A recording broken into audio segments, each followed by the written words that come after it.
नमस्कार, मैं हूं श्रद्धा शुक्ला। आप देख रहे हैं नई दिल्ली से ब्रेकिंग न्यूज।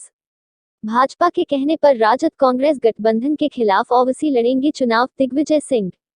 नई दिल्ली से ब्यूरो रिपोर्ट। असदुद्दीन ओवैसी की पार्टी एआईएमआईएम उपेंद्र कुशवाहा की रालोसपा और बसपा के गठबंधन में शामिल बिहार चुनाव में उतरेगी। मध्य प्रदेश के पूर्व मुख्यमंत्री व कांग्रेसी नेता दिग्विजय सिंह ने इसे लेकर भाजपा पर निशाना साधा है।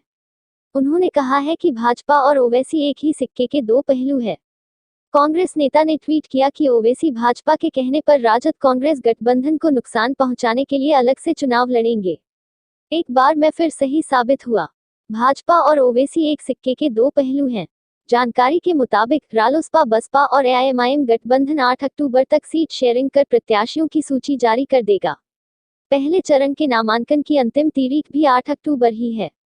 रालोसपा प्रमुख उपेंद्र कुशवाहा ने दावा किया है कि इस गठबंधन में कुछ और दल भी शामिल होंगे। इसके लिए उनके साथ बातचीत हो रही है। बने रहिए हमारी खबरों के साथ, देखिए बिहार से और खबरें। चिराग पासवान को बड़ा झटका, प्रदेश उपाध्यक्ष सुनील पांडेय ने छोड़ी पार्टी। पटना से ब्यूरो रिपोर्ट। बिहार में जारी सियासी सरगर्मी और टिकट बंटवारे की प्रक्रिया के बीच चिराग पासवान की पार्टी को बड़ा झटका लगा है। बिहार में लोक जनशक्ति पार्टी के प्रदेश उपाध्यक्ष और भोजपुर से 4 बार विधायक रह चुके सुनील पांडेय ने पार्टी से इस्तीफा दे दिया है। दरअसल सुनील पांडेय इस बार तरारी से लोजपा के टिकट पर मैदान में आना चाहते थे, लेकिन एनडीए में यह सीट बीजेपी के खाते में चली गई। इसके बाद से ही सुनील पांडेय के इस इलाके से निर्दलीय चुनाव लड़ने का कयास लगाए जा रहे थे। बुधवार को सुनील पांडेय ने पार्टी के प्रदेश उपाध्यक्ष और सदस्य पद से इस्तीफा दे दिया। इसके बाद से इलाके में चुनावी सरगर्मी बढ़ गई है। माना जा रहा है कि सुनील पांडेय तरारी विधानसभा क्षेत्र से निर्दलीय चुनाव मैदान में लड़ेंगे। भोजपुर की तरारी सीट पर फिलहाल लेफ्ट पार्टी का कब्जा है और सीपीआई-एमएल के सुदामा प्रसाद सीट से पार्टी के विधायक हैं। पिछले चुनाव में सुनील पांडेय की पत्नी गीता पांडेय इस सीट से चुनाव हार गई थी। पांडेय के समर्थकों ने बताया कि वो आज यानी बुधवार को ही तरारी सीट से बतौर निर्दलीय उम्मीदवार नामांकन करेंगे। बिहार में पहले फेज के चुनाव के लिए नामांकन की अंतिम तारीख कल ही है। सुनील पांडेय की छवि दबंग और बाहुबली वाली रही है। सुनील पांडेय 4 बार विधायक रह चुके हैं। वो पहले जेडीयू में थे। पिछले चुनाव में तरारी में वो लड़ाई काफी कम अंतर से हारे थे। सुनील पांडेय के ही छोटे भाई हुलास पांडेय भी फिलहाल लोजपा में हैं। वो पूर्व एमएलसी हैं और बक्सर जिले की ब्रह्मपुर सीट से प्रबल दावेदार भी।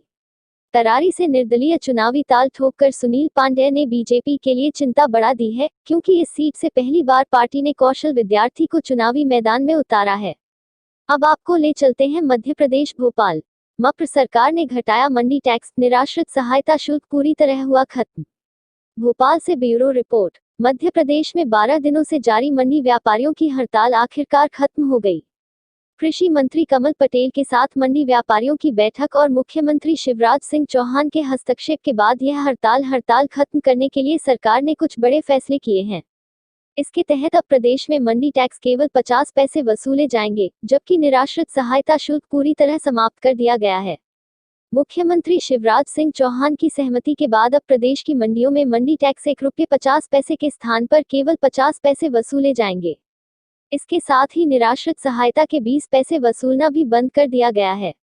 राज्य सरकार के इस फैसले के बाद पिछले 12 दिन से हड़ताल कर रहे व्यापारी मंडी लौट आए हैं। कृषि मंत्री कमल पटेल ने इस फैसले को अपने जन्मदिन का तोहफा बताते हुए कहा कि नए मंडी 1 से अब किसानों को कहीं भी अपनी फसल बेचने की छूट है।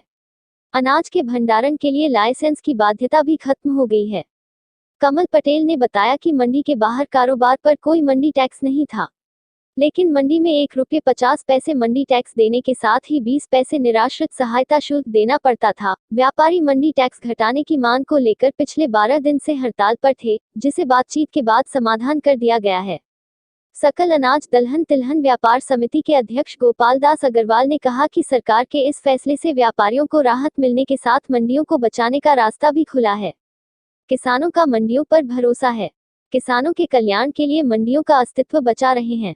उन्होंने कहा कि इसके लिए वे मंडी शुल्क जारी रखना चाहते हैं, लेकिन खुले बाजार की प्रतिस्पर्धा में बने रहने के लिए वह इसमें कमी चाहते थे।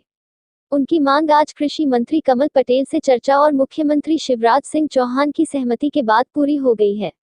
इससे मंडियों में व्यापार फिर शुरू हो गया है।